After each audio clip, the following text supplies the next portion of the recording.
Hey everyone, welcome to my shop. In this video, I will be building my dead sexy Roubo workbench.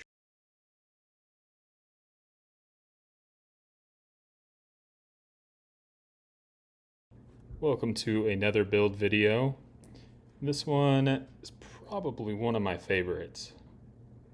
I think there's a few kinds of people out there. The majority, I would say, consider a workbench to be an expendable piece of the shop, a table to use and abuse. This for me was somewhere to work better, work safer, and try out some new techniques. It's excessive, but really just in the detailing. If you take an outline of this, it looks like every other Roubo that you've seen. As far as the process goes, if you want to learn how to build a Roubo, I recommend reading Schwartz's, Chris Schwartz, the red covered Roubo workbench design. It's not just Roubo, it has all the different kinds and kind of the thought processes behind them and their applications. So I'm going to let this roll and go over some not so instructional pieces, kind of decisions on why I did what and how that worked out. You can see on the glue up, I did the top in a few different sections and then combine those sections together. It's 4 inches thick, 101 inches long. You see some walnut strips in there, and that was just to gain a little extra width. The width is based on kind of an average carcass depth, so you can slip drawer cases over the end and work on the sides of drawers, piston fitting. Really just makes the depth a lot more useful. I think thinner is probably better. So this part was one of the trickier for me. I just don't have the tooling. I was using a contractor table saw at the time, a 6-inch joiner with 50-inch beds. Definitely had some jimmy rigging going on. I think the one thing in deciding what materials to use, I had some walnut left over. Chose Euro Beach because it's cheap. And I found a couple of slabs of, I think they're about 12-quarter spalted maple. And those made up the legs. Really going for mass here. Nothing else with a Roubo workbench or any workbench, any style. The one I'm working on there is a Holtzapfel. I said that wrong. I have no idea how to correct myself. If you know, let me know in the comments. So I chose through tenons. I read somewhere somebody was asking if wedging their through tenons was overkill. And yeah, but honestly, isn't a Roubo workbench kind of overkill? For most it probably is. I think it's been a year now since I built this, and hands down the best addition to the shop. Rite of passage, really. It was a fun build. I don't think I've had another build where I woke up at 4 in the morning excited to chop out some mortises before, but man, on this one, I was at it.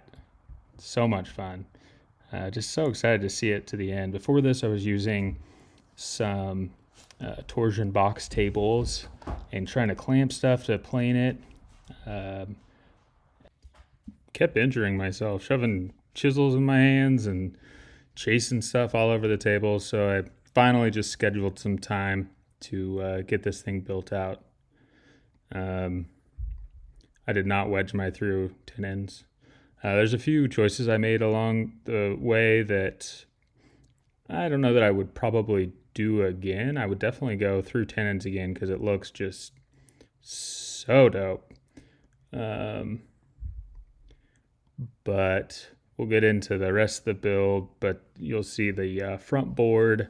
Probably would have fashioned that a little differently, made the angle on that front tenon, the dovetailed shaped one, is so steep. Getting in those corners, especially on Euro Beach, it was just a nightmare. And hand cutting through 4-inch Euro Beach, 2 inches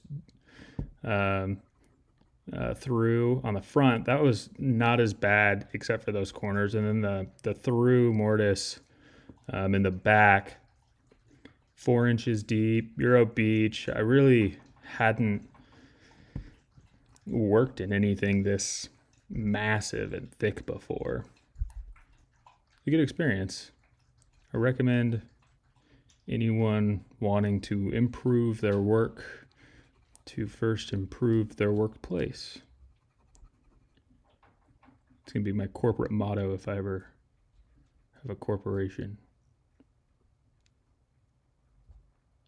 So a lot of the choices I made were purely based on aesthetics. One that was not was using a solid top. Schwartz goes a lot into how a workbench is not a toolbox,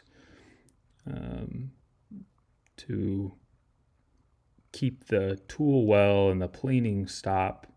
I don't know if he necessarily talks about the center planing stop, especially in the ever popular split top Roubos, but I had planned to make a split top, and I just mulled over it, and I could not decide. And finally, actually a few things changed my mind. One was someone on Instagram, the crudest person I know, Scanwoods. Just kidding, Ryan. You're not crude. You're just vulgar. He told me that only lazy people build split tops. I'm like, well, I'm not lazy. Some logical explanations behind why I did not go split top.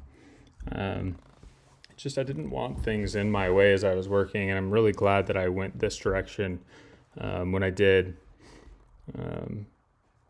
I am constantly finding, like, as I'm working, I want to move stuff and shift things around, and having something right in the middle just cuts down your space so much.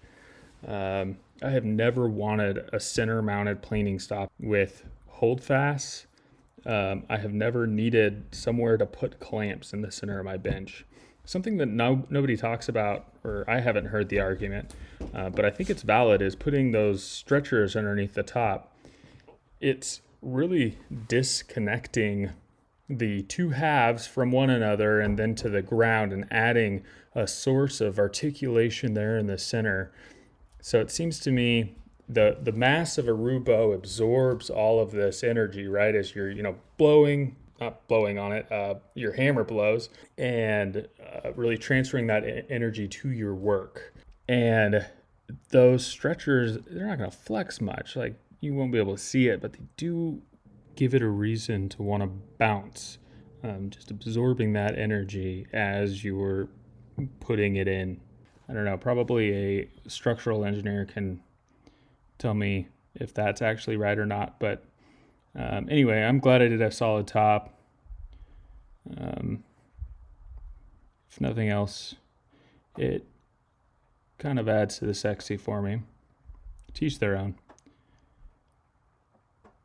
I'm not trying to knock split tops, but I'm glad I went the way that I did. So I used these plastic sawhorses. I wish I had stopped and make some wooden ones. By the end, they were just crippled, just crumpled on the ground. It was, especially flipping that big old slab over. Definitely, if you're going to build one of these, I would certainly recommend you make some legitimate sawhorses to build this on. All right, we're getting here to the end of part one. Got the top together, the legs tenoned, ready to mortise. Part 2, we'll get on to the tail vise mortise, the leg vise mortise, as well as the houndtooth, end cap, so on, so forth, till it starts looking like the thumbnail. I appreciate you joining. I hope you like kind of the pace and style of this. I'm trying something different. I just think you really want to know how to build it. It's going to be way easier to follow Chris Schwartz's book instead of listening to me jabber on about it. Don't forget to subscribe. Thanks for watching, and we'll see you on part 2.